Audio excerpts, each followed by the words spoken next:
SP Hindi classes में आपका स्वागत है। आज हम पढ़ेंगे संज्ञा के बारे में।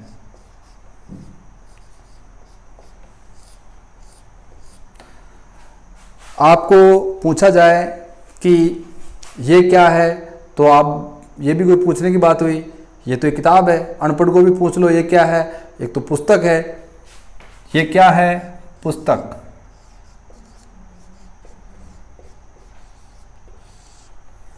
इस पुस्तक का क्या नाम है? ये क्या है पुस्तक और इसका नाम क्या है? जानने वाला जानेगा, पढ़ा लिखा ही जानेगा। मुंशी प्रेमचंद को जो जानता है वही जानेगा कि ये तो गोदान उपन्यास है।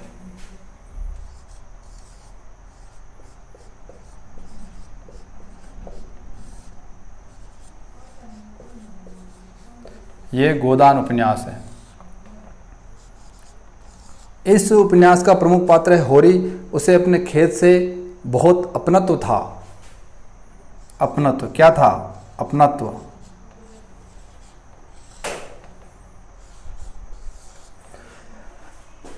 होरी का जो बच्चा था गोवर्धन, जिसे इसमें गोबर कहा गया है, उसके लिए होरी गाय खरीदना चाहता था क्योंकि उसे दूध चाहिए था। क्या चाहिए था? दूध।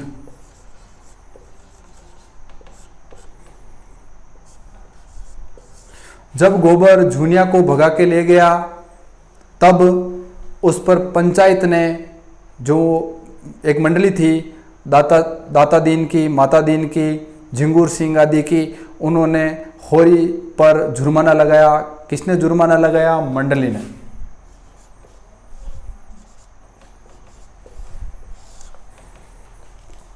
ये एक पुस्तक है। इस जैसी दुनिया में बहुत सी इकाइयाँ होती हैं। इसे हम समान गुण के आधार पर पहचान सकते हैं कि इसमें बहुत सारे पृष्ठ होते हैं और ये समचौरस होती है, और इसे हम पहचान सकते हैं कि ये पुस्तक है। कोई भी पहचान सकता है, समान गुण के आधार पर पहचान सकता है।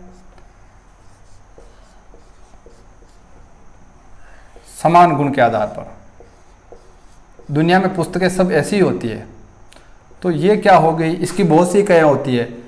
जातिवाचक संज्ञा, इसको देखा पहचान लेते हैं, जातिवाचक संज्ञा। लेकिन जो लोग इस उपन्यास को पढ़ा हो या जो पढ़े लिखे हैं वही बता सकते हैं कि ये गोदान उपन्यास है। ये एक ही है, दुनिया में और कोई नहीं है। मुंशी प्रेमचंद द्वारा लिखा हुआ उपन्यास है, गोदान एक ही है। तो ये क्या हो गया? व्यक्तिवाचक संज्ञा।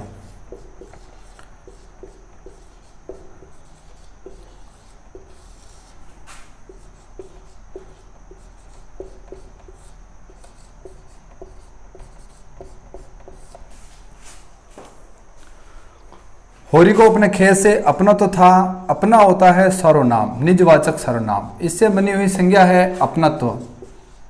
यह अब्स्ट्रैक्ट नाउन है जिसे हम छू नहीं सकते, महसूस करते, भाव होता है अपनत्व। अपना से अपनत्व, यह हो गई भाववाचक संज्ञा।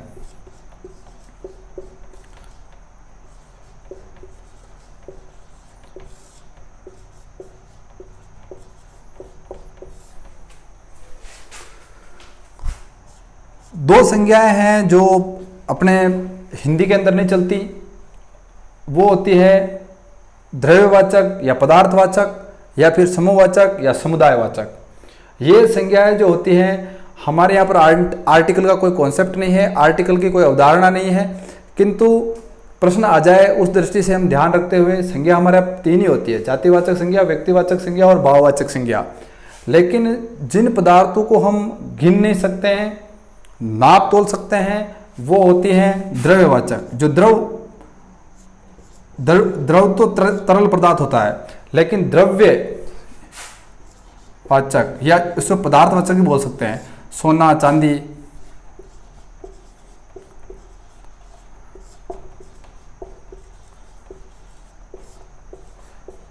ये अंग्रेजी में चलती है। अंग्रेजी में एक वस्तु होती है, एंड द आर्टिकल है, द एक ही वस्तु के लिए लगता है, वहां होती है, अपने यहाँ पर नहीं होती। ये दोनों संज्ञाएं जो हमारे होती है वो जातिवाचक संज्ञा के अंतर्गत आ जाती है। मंडली है या फिर सेना है, कक्षा है, दल है, आजकल गैंग है, इनको जो है हम गिन सकते हैं। तो ये हो गई समूहवाचक संज्ञा।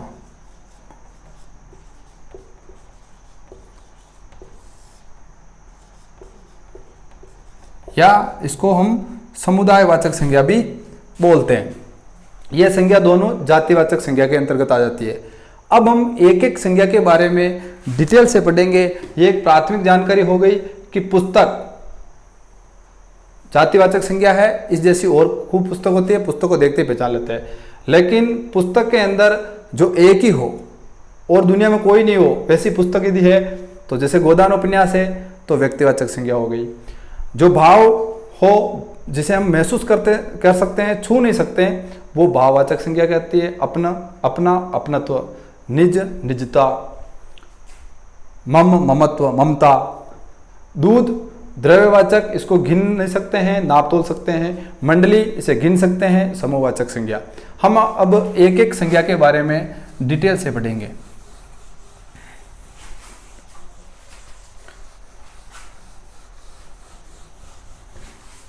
आप और हम सब जानते हैं संज्ञा किसे कहते हैं। संज्ञा किसी व्यक्ति, वस्तु, स्थान, भाव और अवस्था के नाम को संज्ञा कहते हैं। संज्ञा का अर्थ होता है नाम। पुस्तक है, पुस्तक को नहीं कह रहे, जो भौतिक पदार्थ पुस्तक है उसको नहीं, जो शब्द है पुस्तक उसको हम संज्ञा बोल रहे हैं। संज्ञा जो शब्द बना है सम, धन, ज्ञा, सम्यक ज्ञान, जैसा है वैसा ज्ञान, ठीक प्रकार का ज्ञान, सम्यक ज्ञान। ठीक से पहचानना, जो है जैसा पहचानना, ठीक से पहचानना, सम्यक ज्ञान।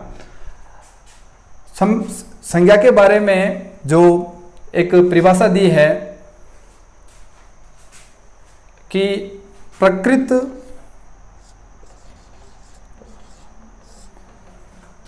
किंवा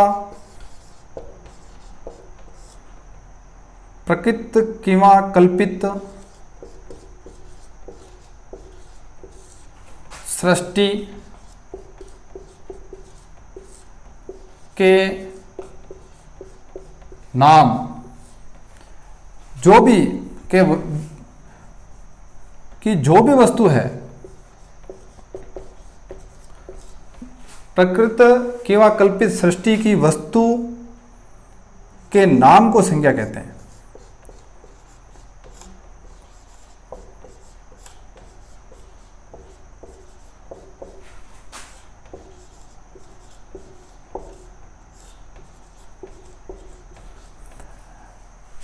प्रकृत किंवा कल्पित, हमने ये जो कल्पित सृष्टि है, वास्तविक सृष्टि नहीं है दुनिया।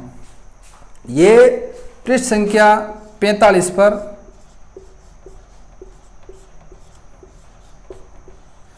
पृष्ठ संख्या 45 के ऊपर कामता प्रसाद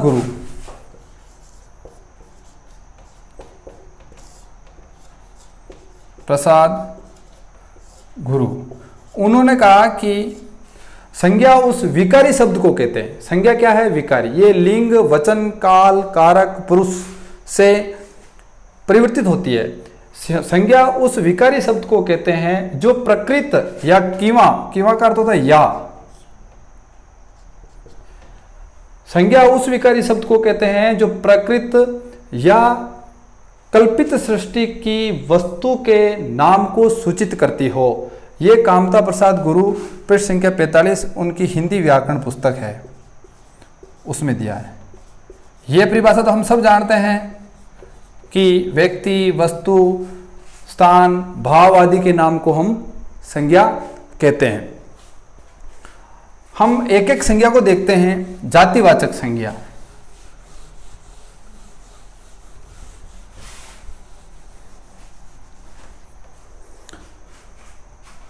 जातिवाचक संज्ञा।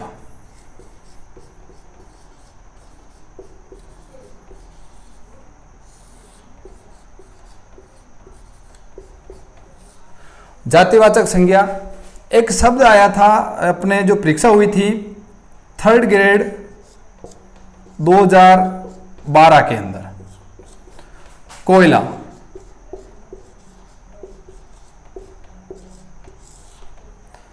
कोयला किस प्रकार की संज्ञा है? कोयला। तो ये जो प्रश्न है उसका उत्तर है जातिवाचक संज्ञा। अब यदि प्रश्न आ जाए कि एंथ्रासाइट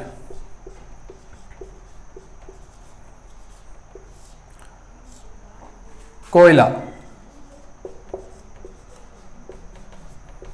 एंथ्रासाइट कोयला क्या है? जातिवाचक संज्ञा है या व्यक्तिवाचक संज्ञा है? तो इसका उत्तर भी जातिवाचक संज्ञा है। जैसे कि पत्थर, बहुत सारे पत्थर होते हैं, पुस्तक की तरह हम पत्थर को देखते ही पहचान लेते हैं, तो पत्थर क्या है? जातिवाचक।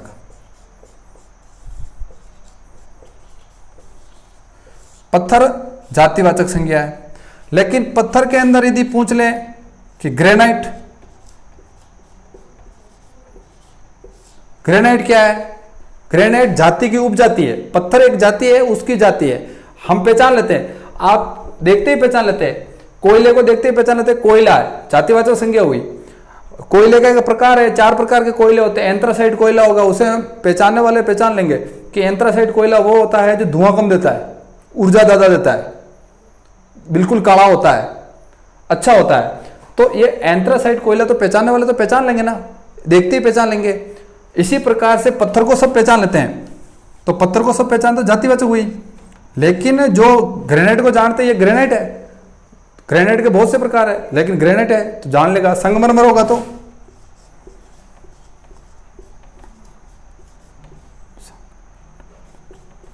यदि संगमरमर होगा तो भी पहचान लेंगे कि ये संगमरमर पत्थर है। तो ये क्या हुआ? जातिवाचक संज्ञा। ये भी जातिवाचक संज्ञा, ये भी जातिवाचक संज्ञा। यदि हम पूछे गाय क्या है? जातिवाचक है। गाय क्या है? जातिवाचक है। लेकिन जर्सी गाय पूछ ले तो, गीर नस्ल की गाय पूछ ले तो क्या होगी? वो भी जातिवाचक संज्ञा है।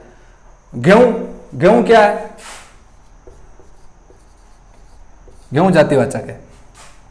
लेकिन गेहूं के अंदर आपको पूछ ले कल्याण सोना, कल्याण सोना क्या है? जाति की उपजाति है। किस्म है।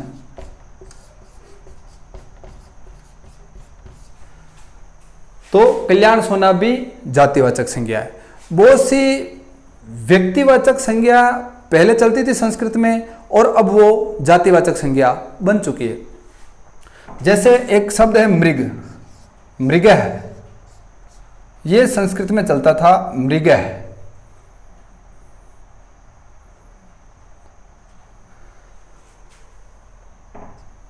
मृग है, ये मृग है जो शब्द था वो जातिवाचक संज्ञा था संस्कृत के अंदर।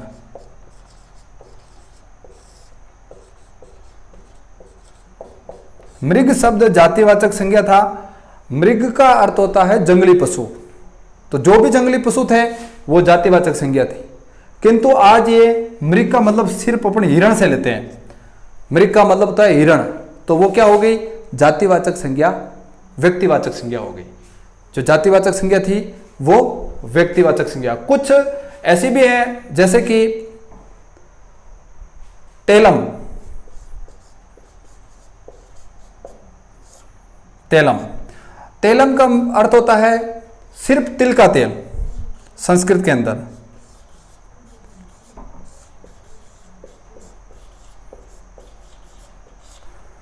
यह व्यक्तिवाचक संज्ञा थी कि तेलम मतलब तिल का तेल। आज हम तेल बोलते हैं,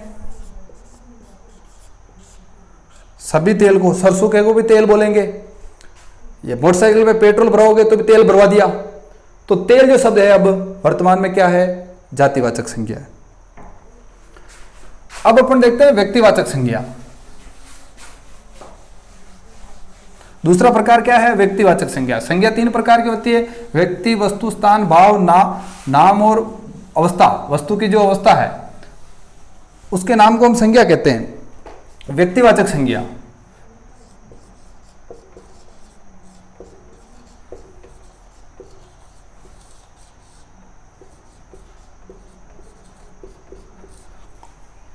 व्यक्तिवाचक का संज्ञा का अर्थ हुआ जैसे कि शहर,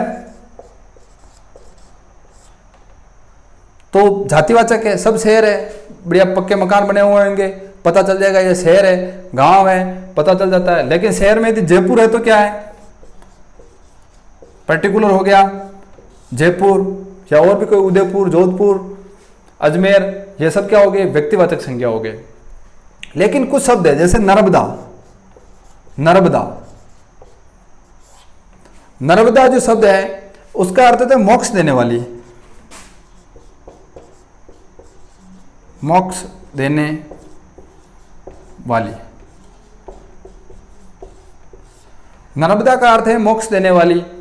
लेकिन अब जो नर्मदा नदी है, अब अपन इसकी बात करेंगे केवल नर्मदा नदी। नर्मदा जैसे ही नाम आया तो नर्मदा नदी, तो क्या हो गया, व्यक्तिवाचक। नदी, नदी जातिवाचक है, लेकिन नर्मदा क्या हुआ, नर्मदा व्यक्तिवाचक। किसी ये चाहे मोक्ष दिला दे नर्मदा नदी, किंतु किसी लड़की का नाम जो है अभी नर्मदा, किसी लड़की का नाम है नर्मदा, तो वो मोक्ष नहीं दिलाएगी, वो पर्टिकुलर हो गई, तो वो क्या हो गई, व्यक्तिवाचक संज्ञा। तो व्यक्तिवाचक और जातिवाचक की पहचान यही है कि ऐसी संज्ञाएं जो दुनिया में एक ही है तो उसके लिए तो व्यक्तिवाचक होगा। जयपुर एक ही है, नर्मदा नदी एक ही है, तो व्यक्तिवाचक संज्ञा होगी। लेकिन दुनिया में ऐसी बहुत सी इकाइयां हैं, पर्वत ले लो, सारे पर्वत होते हैं, सारे सागर होते हैं, जातिवाचक हो गए। और समान गुण के आधार पर, सभी पर्वतों के समान गुण ऊंचाई पे होते हैं, पेड़ पौधे होते हैं, समान गुण के आधार पर हम पहचान लेते हैं ये तो सब पर्वत है।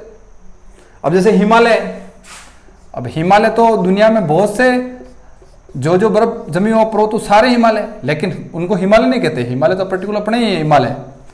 तो ये हिमालय क्या हुआ, व्यक्तिवाचक संज्ञा हो गई। कुछ शब्द ऐसे भी होते हैं जो एक के लिए बन गए, जैसे घन धन ईश, घन धन ईश। अब गणों में जो भी स्वामी होगा गणेश होगा, लेकिन हम तो शिव जी के पुत्र को ही गणेश बोलते हैं, घन धन ईश गणेश, हम मात्र शिव जी के पुत्र को ही गणेश बोलते हैं। तो ये जो शब्द है व्यक्तिवाचक बन गया। इसी प्रकार है हनुमान, हनुमान, हनुमान जी क्या है, व्यक्तिवाचक संज्ञा है। हनुमान शब्द, हनुमान जी की बात नहीं हो रही, हनुमान शब्द व्यक्तिवाचक है, क्योंकि हम मारुति नंदन के लिए इसका शब्द का प्रयोग कर रहे हैं। हनु का अर्थ होता है ठुड्डी, ठुड्डी का मान हो गया, ठुड्डी टूट गई। ऐसा माना जाता है कि जब भगवान हनुमान जी ने सूर्य को अपने मुंह में ले लिया, तब इंद्र ने अपने वज्र से उस पर प्रहार किया तो उनकी ठुड्डी टूट गई, ठुड्डी का मान हो गया, ठुड्डी टूट गई, हनुमान। तो ये शब्द अब केवल अंजनी पुत्र के लिए है, इसलिए ये व्यक्तिवाचक है। कुछ व्यक्तिवाचक संज्ञा जातिवाचक बन जाती है। एक ऐसा ही एग्जाम में पूछा गया, इन विभीषणों से बचो, ऐसा ही एग्जाम 2008 के अंदर पूछा था। 2008 के अंदर सब इंस्पेक्टर एग्जाम में पूछा था कि इन विभीषणों से बचो। तो यहाँ विभीषण शब्द उसके लिए नहीं है, लंकेश्वर के भाई के लिए। ये विभीषण जो शब्द है वो किसके लिए आया है, जो जो विश्वासघात करें उनके लिए आया। इन जयचंदू से बचो, जयचंदू से बचो, जयचंद नहीं, जयचंद के लक्षण वाले लोग। तो ये व्यक्तिवाचक संज्ञा जातिवाचक संज्ञा बन गई। तो इस प्रकार से व्यक्तिवाचक और जातिवाचक संज्ञा में हम अंतर कर सकते हैं। ऐसे जो भाव जिनको हम छू नहीं सकते, महसूस कर सकते हैं, ऐसे भाव जो होते हैं वो भाववाचक संज्ञा के अंतर्गत आते हैं, जिनको हम छू नहीं सकते। अब बुरी, बुराई विशेषण है, बुरी कोई शब्द है उसका बुराई हो गया, विशेषण है। मम शब्द है, ममता, भाववाचक संज्ञा बन गई, ममत्व। अपना, अपनत्व, अपनापन,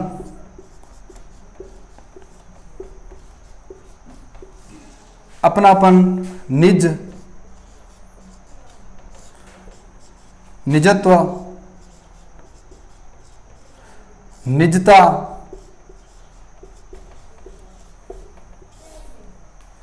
ऐसे जो शब्द हैं जो जिनको हम छू नहीं सकते, महसूस कर सकते हैं, वो भाववाचक संज्ञा के अंतर्गत आते हैं। अब्स्ट्रैक्ट नाउन इनको अंग्रेजी में कहते हैं।